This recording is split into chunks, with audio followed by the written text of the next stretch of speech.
В этом году мировое сообщество отмечает 50-летие вступления в силу договора о нераспространении ядерного оружия. Его название говорит само за себя, что договор направлен на нераспространение, на нерасползание ядерного оружия в мире.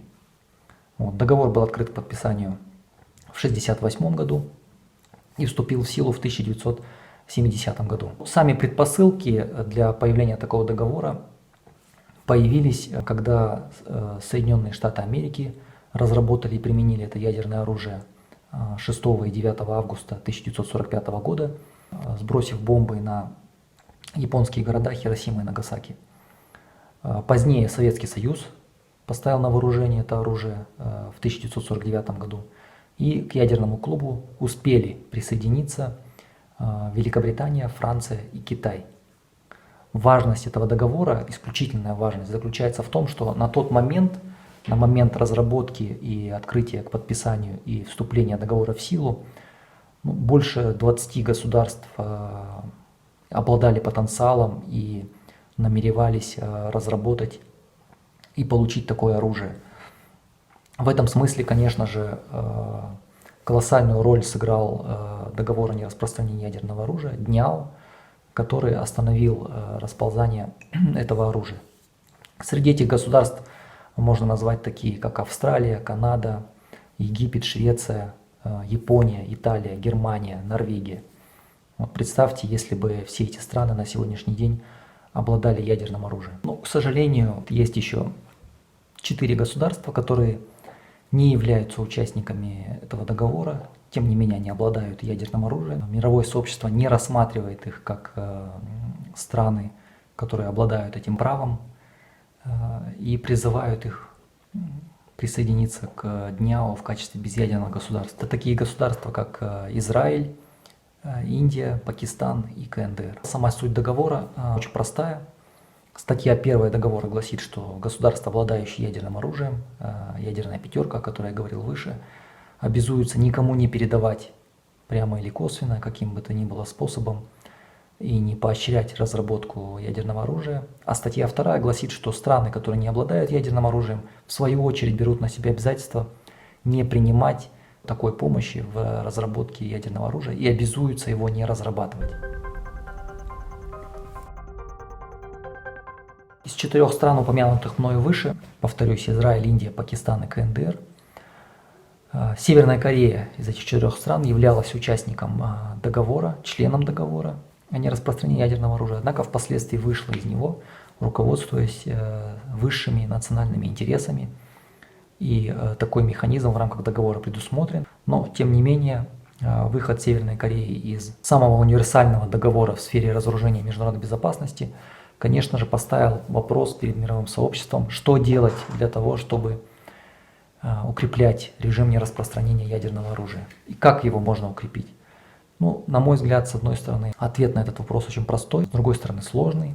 Это укрепление мер доверия между государствами, с тем, чтобы была какая-то прозрачность, и с тем, о чем я тоже скажу ниже, чтобы было виден какой-то прогресс в сфере ядерного разоружения, чтобы не было так, что конкретные страны обладают ядерным оружием бессрочно, хотя это не так, а другие страны вынуждены,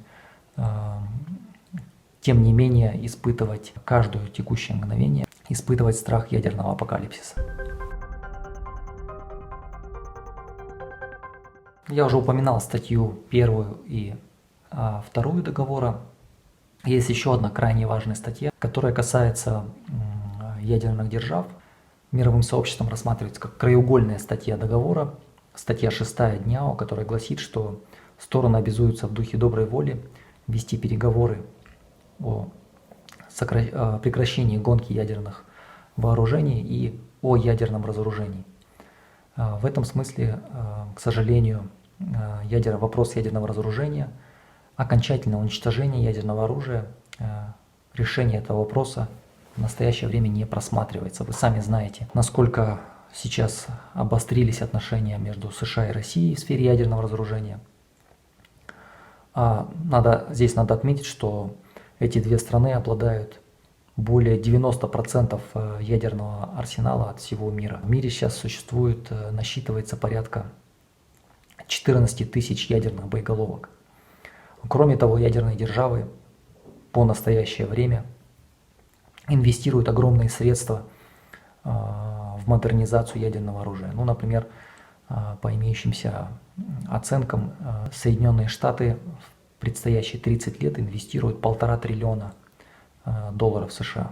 Представьте, если бы эти средства были направлены, вот сейчас у нас эпидемия коронавируса, представьте, если бы эти средства были направлены на борьбу с эпидемией и на здравоохранение в целом. И такие расчеты, например, международной компании по запрету ядерного оружия были сделаны. Один из серьезных таких вызовов для ДНЯО является то, что ядерные державы не выполняют своих обязательств по ядерному разоружению. Соответственно,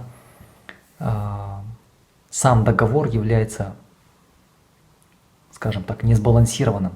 Получается, как будто бы безъядерные государства, присоединившиеся к договору и взявшие на себя обязательства не разрабатывать ядерное оружие и исполняющие эти обязательства добросовестно, с одной стороны, а с другой стороны ядерные державы, ядерная пятерка, которая воспринимает обладание ядерным оружием как нечто такое бессрочное, которое мы когда-нибудь разоружимся. Вот так это звучит. Конечно же, в настоящее время это такой большой вызов для глобального процесса ядерного разоружения и вообще роли ДНЯО в этом вопросе.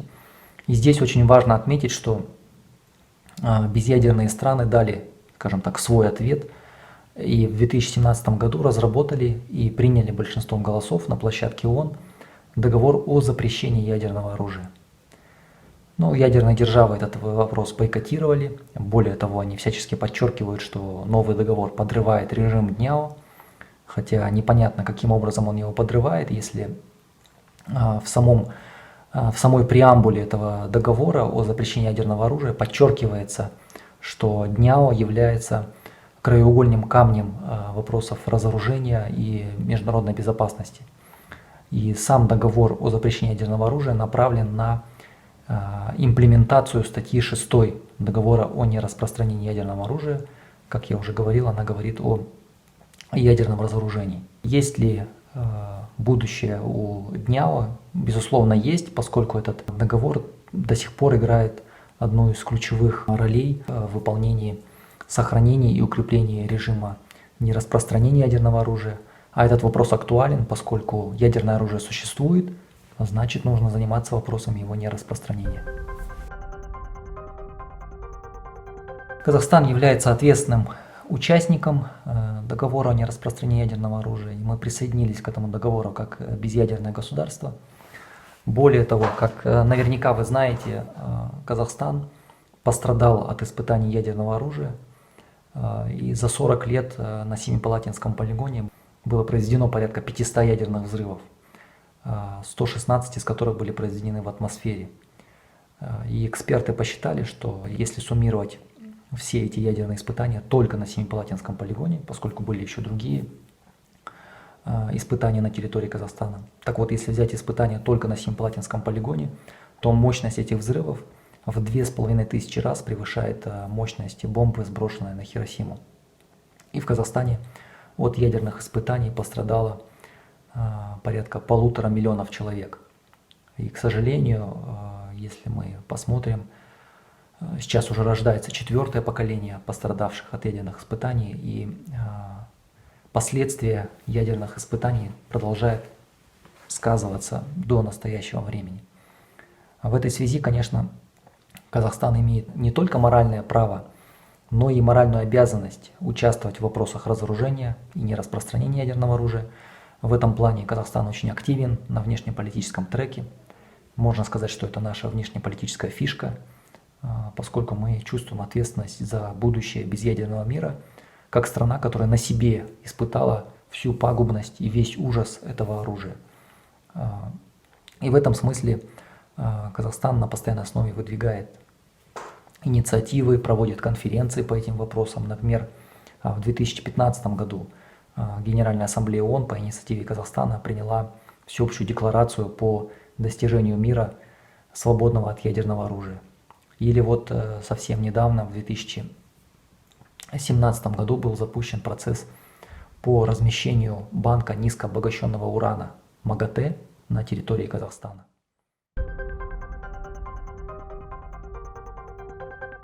Создание зон, свободных от ядерного оружия, и создание подобных зон предусмотрено положением договора о нераспространении ядерного оружия, которое гласит, что никакое из положений данного договора не ограничивает право государств заключать региональные договора о создании зон, свободных от ядерного оружия.